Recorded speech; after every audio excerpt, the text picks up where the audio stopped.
I'm here. Whew. Man, so I'm back from being on the road to Texas and back. I've jumped, as soon as I got back to Nashville, I jumped right into moving houses just across town here in Nashville. So like I'm just moving across town. It's not that big of a deal, but you just don't realize how much shit you have as a living human on this planet until you decide, hey, I'll just pack it all up and move it across town. My goodness, it's a lot of things. So I've been trying to offload some stuff and get situated here at the new house and the new office, the new studio. But I'm here. We're alive. Sorry, it's been a while, but I'm back. Welcome to the Don't Stifle Me podcast. My name is Jacob Stee-full, and this is where I get to sit down with people all across music and performing arts and talk with them about how they've done, what they've done, the ups and downs, good, bad, and ugly along the way when you're chasing a future, a career that you're passionate about in your life, and whatever else, of course, that comes up in conversation along the way. Before we get to today's episode, which is a super important or super special, very special episode, in case you don't know, this podcast is listener funded, which means that instead of me reading a bunch of advertisements and commercial spots right now, for the time being, I'm leaving it up to you folks out there listening. And so if you enjoy these talks and you want to keep hearing more, keep them coming, then please go check out patreon.com/DSM podcast. Over there for as little as $1 or $3 a month or more, you can help keep this thing going, and you get access to exclusive behind the scenes pictures and video that I post up from time to time. Also, you can get access to MP3 downloads of some of the songs that I jam on with the guests that come in. And once again, if you're interested in that, that is patreon.com/DSM podcast. Now, like I said, this episode is very, very special. My guest today is my mom's mom, my grandma, Rowena Rodgers. Now, while she isn't exactly in the music and performing arts field like most of my guests are, I did have the opportunity to sit down with her on her 90th birthday a few weeks ago out in Crosby, Texas, where she grew up. And we sat and talked all about, like, she was born in 1928, people. So we talked about growing up in the 30s, on a farm in Crosby, Texas. We talked about her meeting my grandpa in the 40s at the University of Texas in Austin, and all the way up to now having grandkids and great grandkids scattered throughout the country. It was, it was fantastic. I mostly recorded this, I'm going to be selfish, mostly for me, so I could sit down and talk to my grandma and have it recorded and hear about all these things, but also for my family, so we can all download it and listen to it and cherish that. But also, so any of you could download and listen to it, because she's an amazing woman with an amazing life that's still trucking right along. And so I want it out here for all to hear. So on her 90th birthday, here is my conversation with my grandma, Rowena Rodgers. Pick it up from piano.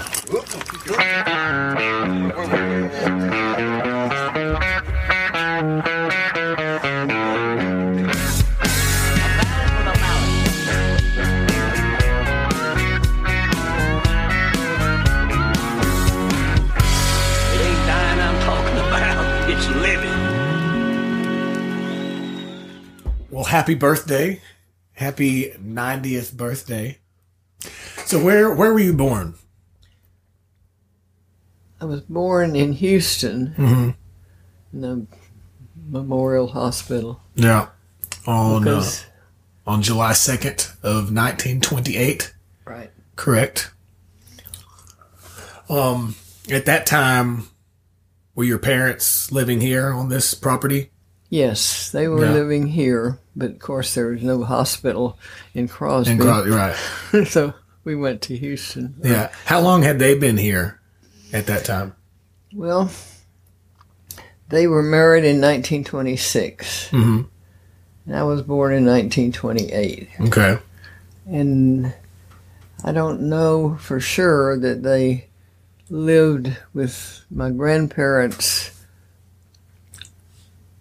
much before I was born, but I know that I was born, when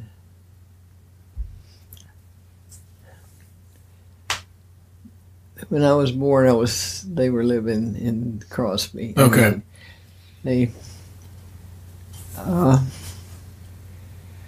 and for a while my grandparents lived also there, but then they built a house on Old San Jacinto River. Okay. And moved out there the same year I was born. Oh. A little bit later. So we moved down here. So we're in Crosby right now. Who moved down here first? Was it your parents or your grandparents? Did your grandparents come? Because they came from Chicago, right? Yeah. Right.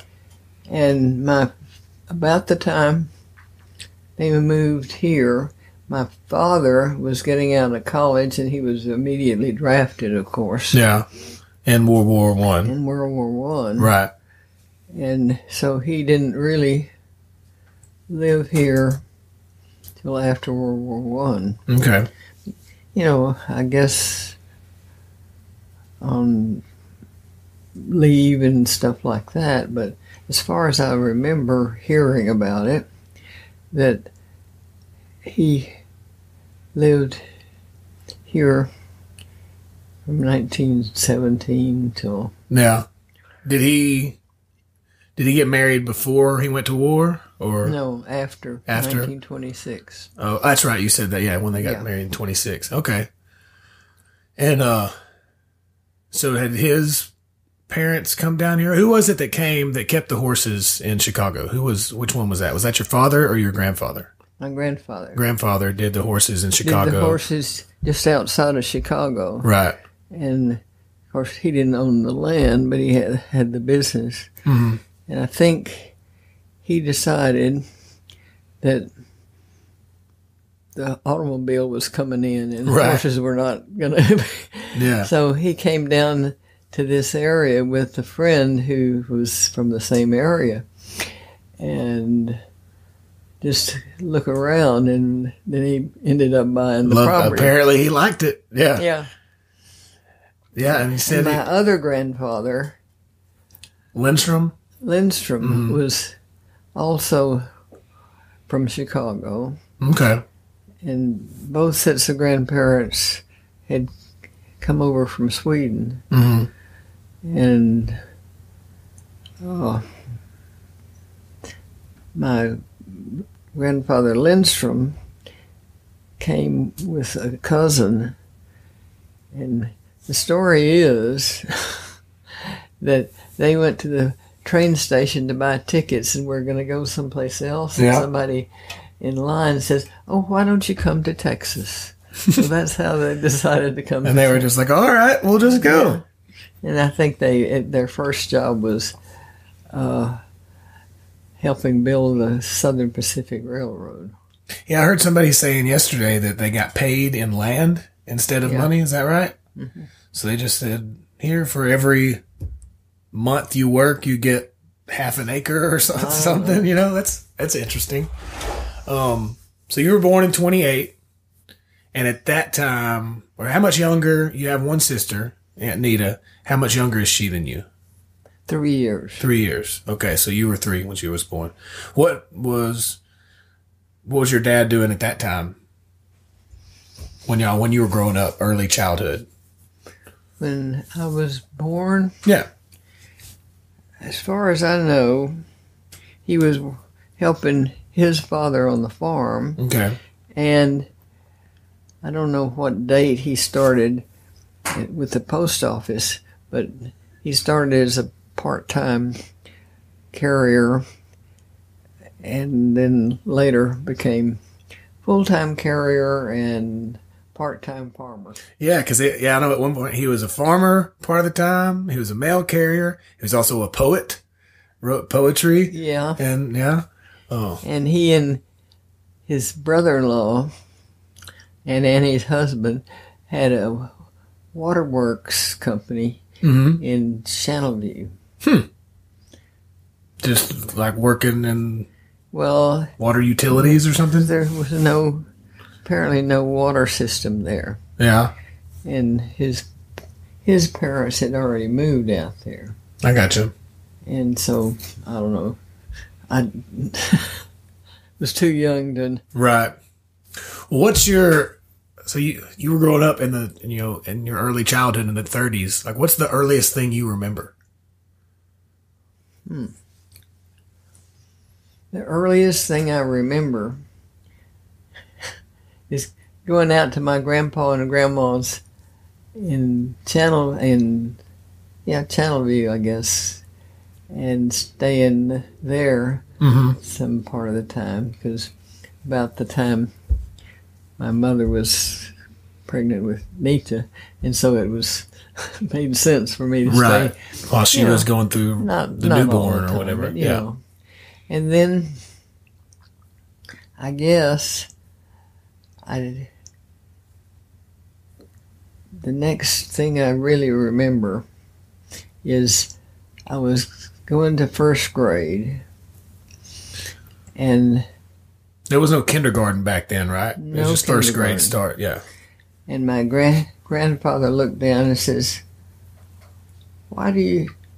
He was a very proud man. Yeah. "Why doesn't she have new shoes to go to first grade?" And my dad says, "Well, you know, there isn't any money." Yeah. This was you have to buy those new shoes. 1934. Yeah. Yeah. And there was not. Yeah, I would imagine times were tough. Yeah. So that's another memory I have. Yeah. Early. Yeah, so like, I know I've heard you and Aunt Nita and everybody talking about milking cows, like, because it was a dairy farm, right? Yeah. So how many, like, a bunch of cattle? Did he have a bunch of milk cows, or how many do you think? I have no idea. Yeah. It's probably about 50 milk cows. Yeah. So did y'all have to get up and help milk the cows and stuff, or? Not regularly, except when the hired hand got drafted. Before Dad could find somebody to, come and take his place, Clara and I did the afternoon milking. Yeah. Clara being the hired lady who stayed with us. And Dad, I guess, got up early in the morning before he went to work and did the morning. But, of course, he didn't do it all by hand. By then, he had a machine. Yeah, that you would, I guess, put on the udders or whatever, and it would do it. Did your mom ever... when did your mom pass away? How old were you? I had just turned 18. Okay. Did she work growing up, or did she just work around the house, or just mom? Be mom. She didn't work outside the house. Yeah. And she was not in good health, so we had help her. Right. Let's see. I remember talking with you about this, but I can't remember. Where were you when Pearl Harbor happened? I was at home. Yeah. Nita and I had been bicycle riding and came back, and the news had broken. Yeah. And we stood around the radio, which was a big stand then, and listened to the news about Pearl Harbor. Yeah. That's wild. So that was 41, so you would have been 13? 13. Yeah. So that was going on. So the war was going on like throughout high school. Like the whole time you were in high school. Right. We were at World War II. Yeah, and World War II caused a lot of changes in the way we operated. Like you had ration stamps, and you didn't get to go to all the football games and stuff because, you didn't have the gas. Oh, yeah. So you couldn't, because you couldn't. And I didn't even think about that. Things like that. And I remember they had what was called a iron drive, and we got out of school one day, and the trucks came and picked up all the metal on the farm to donate to the war effort. So they were even rationing like gas, I guess anything and everything, I guess. Yeah. And, of course, Dad had the advantage of having more gas than most people because he was a mail carrier and got...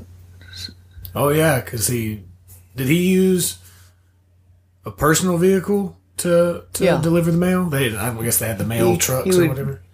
Carry the mail in his personal vehicle. Yeah. And then get reimbursed for the gas. Okay.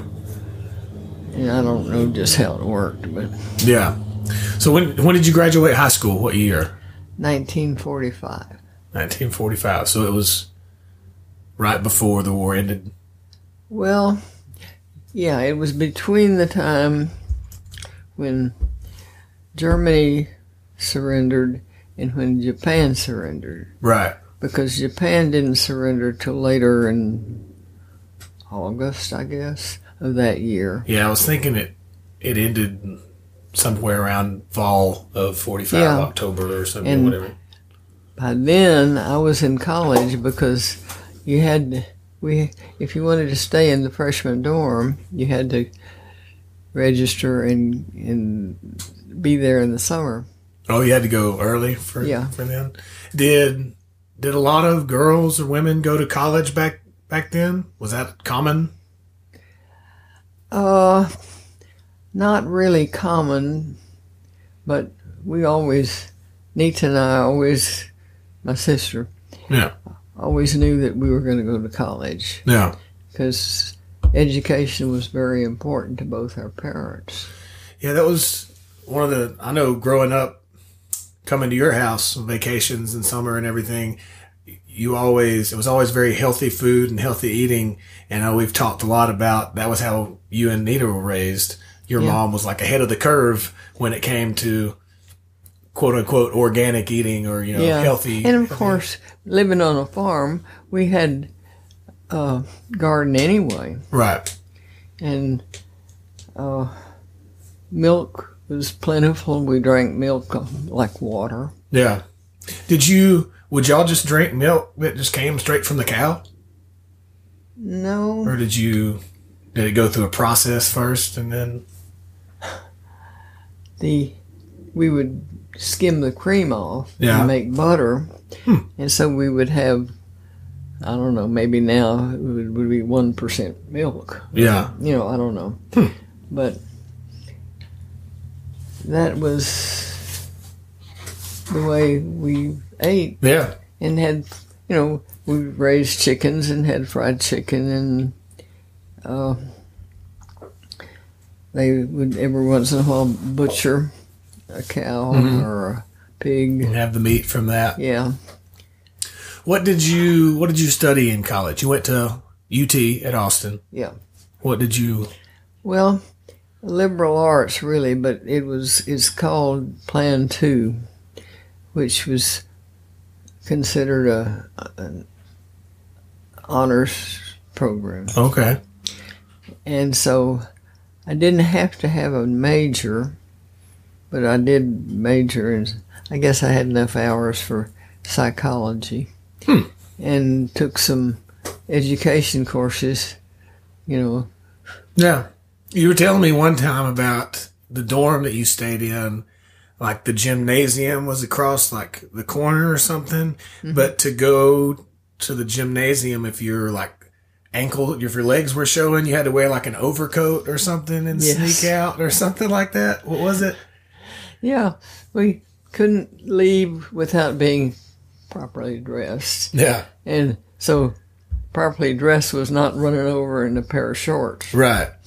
And so we had to put a raincoat or something on in the hot summer. And then if you wanted to go someplace in jeans, you had to go out the back door. That's so funny. Are you going to wear jeans? Yeah, you can't go out the front door. You got to go to the back. Yeah. When did you meet Grandpa? Because you met him in Austin, right? I met him in Austin at university. And did you have a mutual friend or something? Or how did you? Sort of. one of my college friends was dating his roommate, and we decided to have a party before we went off for Christmas. Yeah. I guess 1947 or 8. And they said, well, why don't you come along? And my roommate needs a date. So it was sort of a blind date, although my husband's Keith said, I'd already seen you working at the library, at the student union. He'd already plotted it out. So, because I worked part-time, to earn some spending money. Yeah. But back then, I started working a little bit at the library, and they only paid like 35 cents an hour. Wow. But then I switched over to the union, and I think they paid 50 cents. Oh, it's a big step up. Yeah. Well, Grandpa at that point he had already been, so he grew up in Newton, Kansas, right? Right. And then did he get drafted, or did he sign up for the Army? I'm not sure. I think he waited till he was drafted. Yeah. And he was in the Army.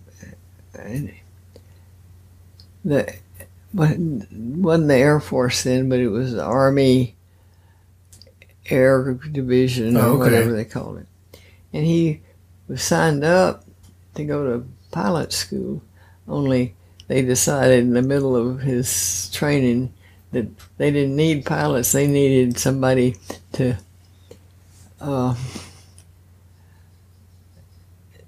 teach marksmanship, and he was a good marksman. Oh, yeah? So he ended up in Hallettsville, Mississippi, at camp. I forgot what the name of that Yeah, camp I'm not was. sure. But then he ended up going overseas, and I remember talking to him vaguely about it, and I think he said he marched from France into Germany or something. Yeah, I think they joined the forces of, now I can't think of the name of the general, and he didn't end up in the Italy part. Yeah. But he got in France and Germany. He said, we were just chasing Germans. Just chase. No big deal. Just chasing the Germans. Except he did get injured. Right. It was a grenade shrapnel. Yeah. Right. Shrapnel Hit him wounded in the in back. his shoulder or back. And then, but that got him sent home. Yeah. Right. And then he went to college and he saw you working. He said, I got to meet that girl. And I think he just orchestrated the whole thing. I think he probably went to his roommate and said, hey, why don't you hook me up with that Rowena lady? I don't know about that. Did you both graduate at the same time from Texas? No, I graduated one semester before he did. Okay. And then we got married once I got my degree. Yeah. And then he had another semester, so I worked at the dean's office and stuff for a while. Until he finished up. And he was actually working on a master's and then got an offer to work at Kelly Air Force Base in San Antonio. Yeah. And so he took it, and I quit my job, and he withdrew from the university and So he got a degree, he just didn't get his master's? Is that Yeah. right? Okay. And then you moved to San Antonio? Yeah, and we stayed there for... You're still there? I'm still there. Where did you move? Did you have an apartment first? Is that right? Yeah, out by Kelly Air Force Base. So that would have been like late 40s? in Around 51. 50? Okay. Early 51, I think, yeah. And is San Antonio like? I mean, obviously it's bigger now than it was then, but is it a lot different, or is it? Let me tell you my impression of San Antonio. Yeah. I'd been there to a football game or something earlier, and at Trinity, well, actually Alamo Stadium, and I'd gone to some kind of home economics thing in high school, and it all looked very nice. But then I went to Kelly, and Kelly at the time was on the southwest side of town and not very pretty. Yeah. On the way, and oh goodness, do we really live here? Yeah. And we rented an apartment for about a year and a half or 2 years because we both worked at Kelly. Yeah. And I got a job in the personnel office pool. And then he was in the personnel. Now they call it human resources, of course. Oh, okay. But what did you and Grandpa do for fun before the kids came along? Did you go out on the weekends or go dancing or like what? Yeah, sometimes we went dancing. When we first moved and lived in the apartment close to Kelly, we didn't have any money. Yeah. And so we went to what was called the Kelly Civilian Club or something. And they had free bingo a couple of nights a week, and we went there. I don't care if I never play bingo. A lot of bingo back then. Yeah. But once we moved out on Greenhaven, Keith Kay was about to be born. Yeah. So once child number one. Yeah. And the bingoing took a backseat to the child raising. And I learned to play bridge, and we stayed home a lot. Yeah. Went to movies sometime. Now, I found this out sometime just in the last few years. I always knew Grandpa played like tuba in high school. Is that right? Yeah. But he played bass in He played bass bass. When y'all were... Well, in high school they had both the marching band and the orchestra. Uh-huh. And so in the orchestra, I think he played bass. It was like the upright bass? Huh. And then for the marching band, he played, I don't know whether it's tuba, but the big machine, the big one that wraps around you. Wraps around you. Yeah, that's the tuba. It's the bass of the marching band. It's the bass horn or whatever. Yeah, and so he always liked music, and even after high school, before he went into the service, he was a part of I think they had a city band or something, and he was a part of that. Did he play ever after that? Like in college, did he play or? No, and he would have liked to have played. Yeah. And in hindsight, maybe I should have encouraged it or something, because he always, music was something. One of my favorite memory when I think of Grandpa is that everywhere he went, any time of the day, he was always like very jolly, and he was always humming. He was like, it's kind of like here, kind of bouncing. I'll catch myself walking down the hall at the house, and I'll just be going, It kind of reminds me of Grandpa. Yeah, like I asked Linda, our youngest child, my mother, your mother, where she learned to whistle. Yeah. And he said, "Oh, Daddy taught me." Well, there you go. And so, he was a good father and took the kids fishing. They never caught very many fish. And was we both worked with Boy Scouts and Girl Scouts. Well, Yeah. he didn't work for Girl Scouts. I worked with the Girl Scouts. Well, you had Keith K. Yeah. in 52, and then was it Uncle Paul next? Yeah. So Uncle In Paul 56. in 56, And Uncle Alan in 58, 57. 57. Okay. No, wait a minute. Must have been 50. Because Mom was 60. Yeah. So 58 or 59. Somewhere between 56 and 60. Yeah. That's a lot of childbirthing in a decade. Yeah. So I was pretty busy just Yeah. taking care of the family and didn't work outside of the house, except I did a lot of volunteer work. You still do volunteer work. Yeah. Not as much. Yeah. It's time for some younger people to take responsibility. Well, yeah, that's for sure. And we used to go camping because, that's what the kids wanted to do, and it didn't cost as much as... Yeah, that's something, when you're taking 4 kids, you got to think budget-wise, I'm sure. Right. Yeah.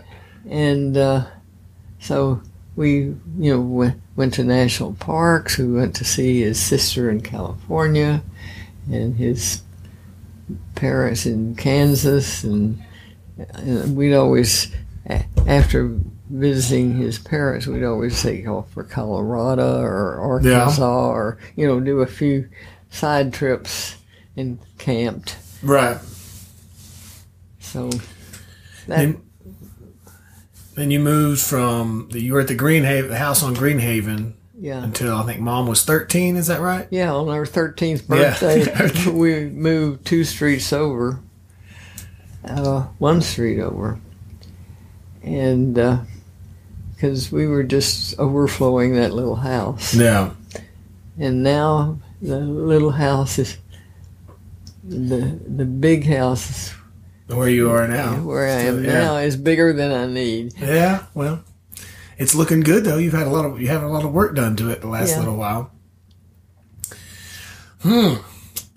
4 kids. I can't imagine having 1 kid.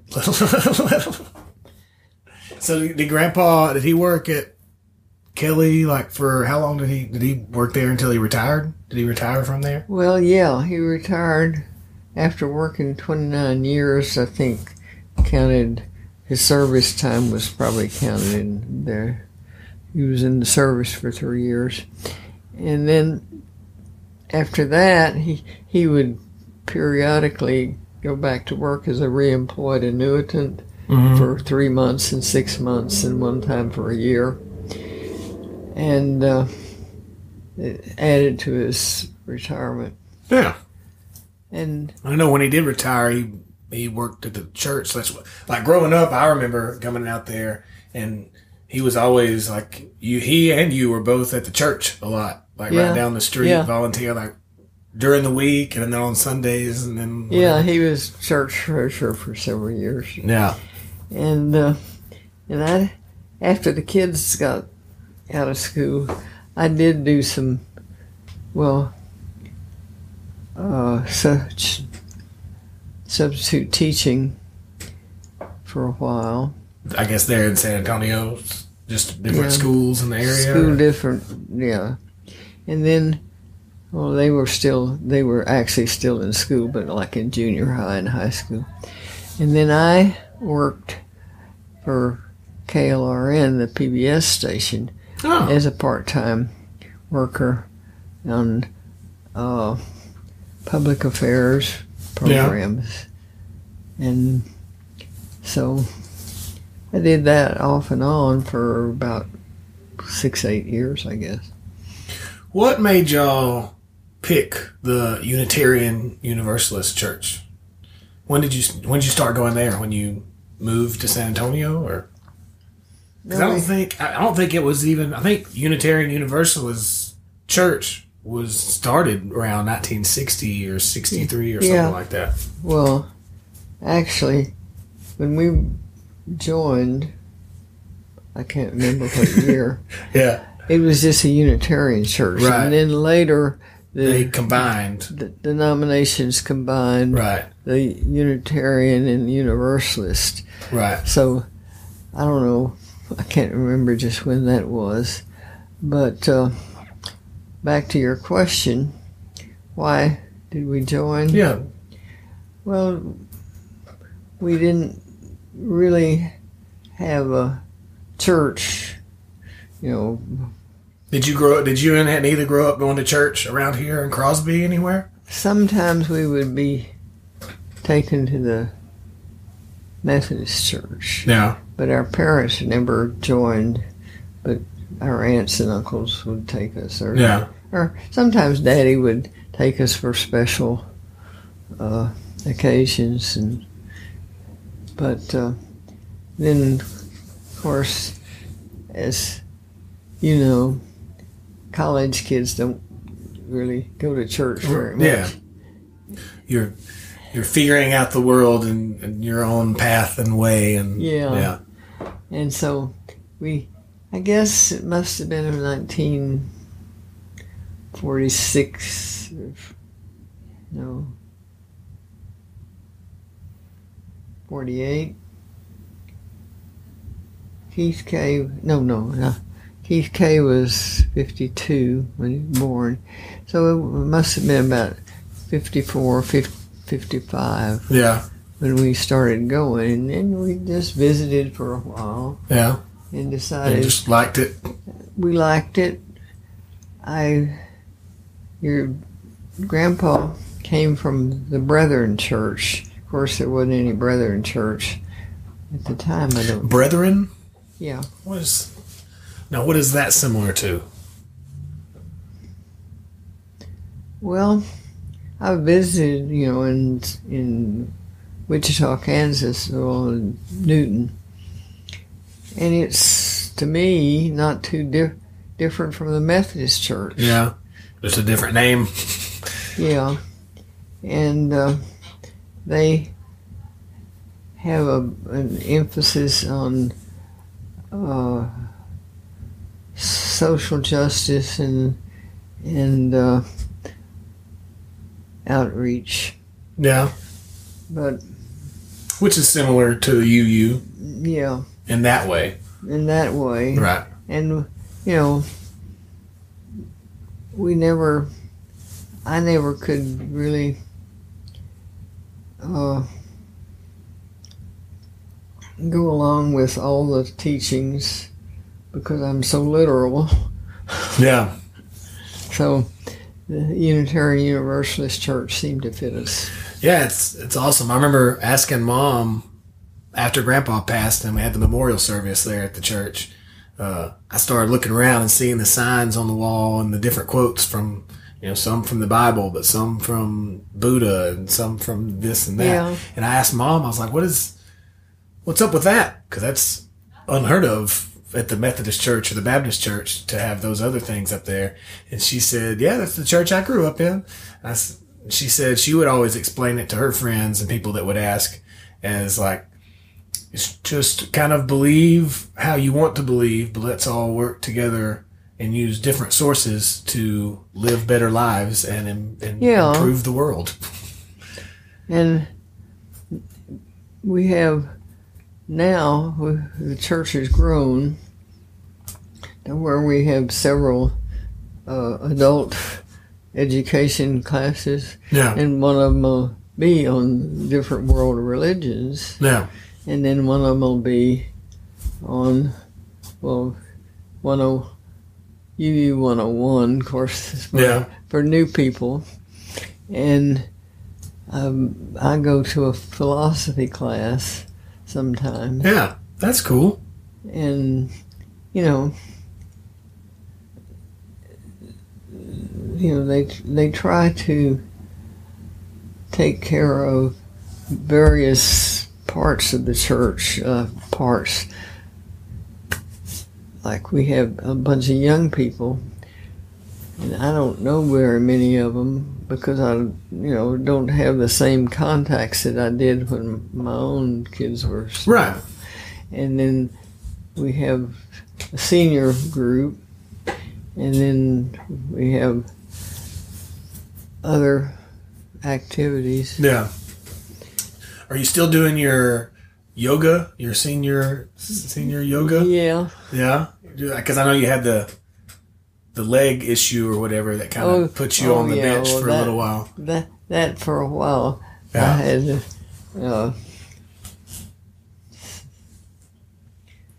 a nerve problem. I remember a few years back, I think it was like somewhere around when you turned 85 or 86, we came out here to see you, and you had fallen off the bicycle. Like you were going on a bike ride. Yeah. And I said, that's great. I said, it's not great that you fell, but that you're 85, 86 and you were out riding the bicycle. And I didn't really hurt myself. Yeah. You just had like a skin my knee. Right. Yeah. And then you were out, I think you were like volunteering or marching or something, and tripped and fell one time. And I said, well, it's not good that she fell, but she's out doing stuff. Yeah. That was in Austin a year and a half ago or something. Yeah. And they had the Women's March or something. Oh, yeah, that's right. I was very active with the League of Women Voters. Yeah. And, of course, with women's issues, I was always interested in. Right. And so I was with a group in Austin, and somehow the sidewalk was uneven, and I fell. Oh, I mean, I've seen Mom do that 100 times. So it happens. So I know you've always volunteered, and Grandpa too, like volunteered on voting days and. Well, your grandpa didn't really, and what I do now is I'm precinct judge at one of the voting precincts. Yeah, so you get paid, right? For I that. get paid, not a lot, but, you know. But then earlier we used to do some block walking for voter registration, for instance, and stuff. Haven't done that in a few years. Is that something that, like, your parents were in? Like, what got you to want to be involved in that kind of thing? Like civic duties and I guess my dad was the one, my mother too. She was PTA president and stuff like that. Oh, yeah? And I was PTA president later on. But he was always involved with civic stuff here in Crosby. And I guess it's just kind of ingrained in me that I need to get involved with whatever is going on, so I'll know, one, be informed, and two, try to get people to vote. Yeah. Have an effect on the world, you know. And so that's pretty much it. We had a big party here yesterday. Let's see, how many people were here? Did you count how many people? No, I'd have to figure it out. It was a lot. You did a fantastic job in your. You said a few words at the beginning, and spoke, and it was very eloquent, short, and yeah, very short. But I did want to emphasize that it's great that people came to honor me on my 90th birthday, but also to get them to tell each other's story, because everybody has a different memory of what happened, sometimes because they were doing different things, and sometimes the same event doesn't resonate the same way. Yeah, we all have, our memories are tricky because you remember something, but you remember it how you remember it. Whereas, something that you remember, Aunt Nita might remember a little bit different.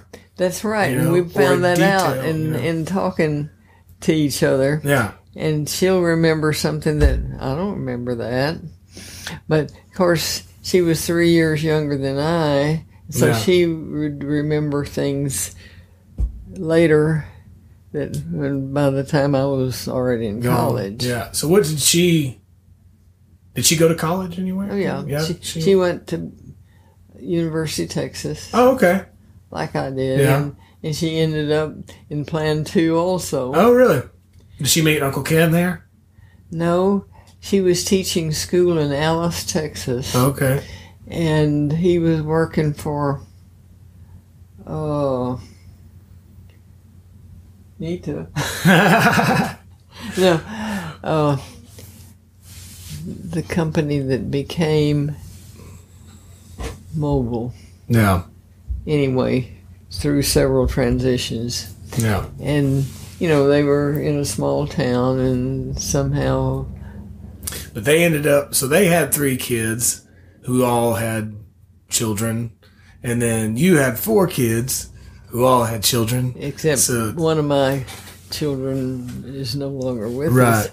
Uncle Keith, yeah. That was, when was that, 1990? 1990, he died of a heart failure. There were some Hadn't he had like health issues earlier in life? I remember Mom talking about him. Yeah, he had a health issue when he was 14 that put him in the hospital for about 6 weeks. And now I can't remember just what it was called, but he was in bed for a good year or so, and then was sent to be consulted by a doctor in New Orleans, but by the time he was in college, he was pretty. We thought, well, Yeah. only apparently. Was that connected to what he eventually died from? Yeah, It was the earlier health issue? yeah. Yeah. I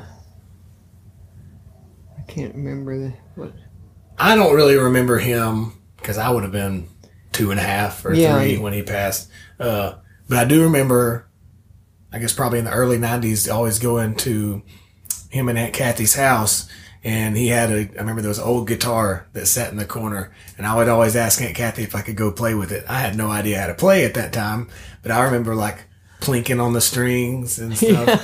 And then I'm pretty sure 5 or 10 years ago that she gave me that guitar, and it's at I didn't know that. Yeah, it's at Mom and Dad's house now in Alabama. Oh, I didn't know that. Yeah. I'm glad. Yeah. Because Kathy, even though Keith died right after they adopted Ellen, Yeah, it was not long at all, right? I don't know, about 4 months, Yeah.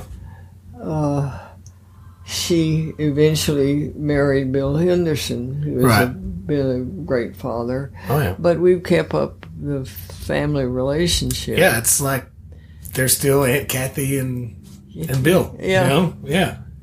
And it's... And then, of course, Paul and Alice spent a lot of time overseas working. Yeah, Alice, she's from Singapore, born and raised in Singapore. Is that right? Yeah. Yeah. And so did he meet her over there? Is that right? Yeah, because that's where he lived and worked in the oil industry. Yeah. And eventually they came back here when the kids were in elementary school. And once the kids meaning 2 grandsons, Right. Glenn and Scott, yes. got out of high school and in college, they moved back overseas. Yeah. Off and on. Now they're back here, and of course in the Woodlands.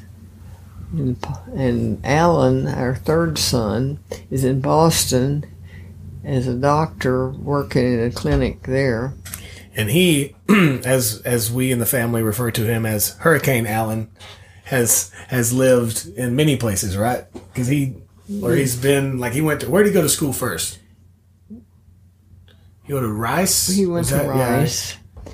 And then he worked for a couple of years and then decided he really wanted to be a doctor. Yeah. He came back and lived with us and went to the University of Texas med school in San Antonio. Because his degree from Rice was in biology, right? I think that's what he said. Well, not strictly biology, because it seemed like, you'd have to talk to him. Yeah. But anyway, so yeah, but now he's in Boston. Yeah. And he's got a daughter, Lily. A 14-year-old daughter. Yeah. And is remarried to a Chinese lady who has 2 daughters. And then there's my daughter who has 2 kids, Jacob and Amanda. And Amanda has 2 kids. Just got all kinds of branches on the tree. Yeah, and Amanda teaches school in Fort Payne, Alabama. Yep. And Jacob is in Nashville. Doing whatever it is that I do. Yeah. So. Well, I am very happy that I got to come out here. I waited until kind of last minute because I definitely want to be here for the party. So I waited till last minute. I just booked a few shows in Austin and then a thing in Galveston, and then I'm heading back. But I wanted to make sure and be here for you. Well, thank you. Yeah. And I really thank all of my kids for getting this party together. Yeah. And it was a nice get together because some of the people hadn't really seen each other. Yeah. For a while. Oh, I always love coming to Texas. Well, Grandma, thanks for talking. Yeah, and I don't know whether you edit or what. Not much. Anything else you want to tell the people of the world that might hear this? No, I think I've talked enough. Well, I love you very much. Happy birthday. Thank you.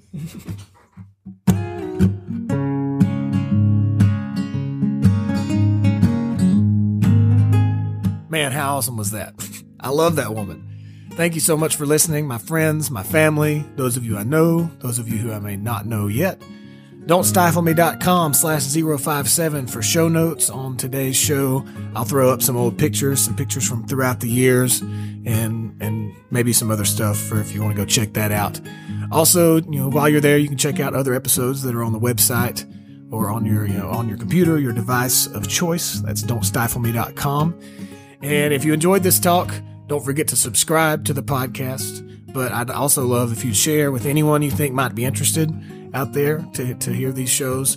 And once again, if you want to go check out patreon.com/DSM podcast. At that site, you can get behind the scenes pictures, videos, MP3 downloads like I talked about at the beginning of the episode here. Plus a bunch of other perks. There's other things, but packages available higher than, those are like the $1, $3, and $5 things, but you can go higher, as high as you want, ladies and gentlemen. You can give me as much money as you would care to give. I have another episode recorded, queued up, ready to be released. That'll come out later this week. So I will be back soon.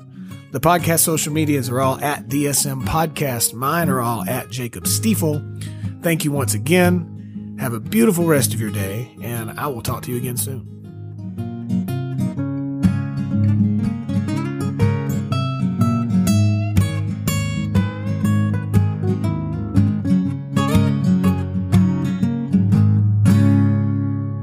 And now, things have changed, and I should have mentioned this. Yeah. So much from the time I was born until now. Yeah. That, everything from the social media to transportation to... Yeah, things that, it's just a different world. Yeah, I had a friend of mine was telling me, and similarly, he asked his grandmother, what's the biggest difference that you've noticed in your life? And she said how smaller the world has gotten. Like she said, when she was growing up, you heard about Europe and you heard about Oregon and whatever, you know, but you couldn't just hop on a plane and be in Paris, France like that, or look on the news or on the internet and see what's going on in New York City just like that. Just like Facebook and all those kinds of things. Yeah. And thinking back on Lyft and media and cabs, there was a time when you could not hail a cab in San Antonio. You had to make an appointment. You had to call them or something on the phone? Yeah. And now, when Lyft and Uber came to town, the city council didn't want them to be there. Yeah. And of course, the cab companies. Oh, yeah. They sure didn't want them to be there. Sure didn't. And finally, they made peace, I guess. Yeah. And they're surviving. And I guess the cab companies are, I don't know what they're doing. Yeah. And, you know, it's really fun to talk to you, whether or not this makes any sense. Oh, no. I mostly wanted it just to talk with you.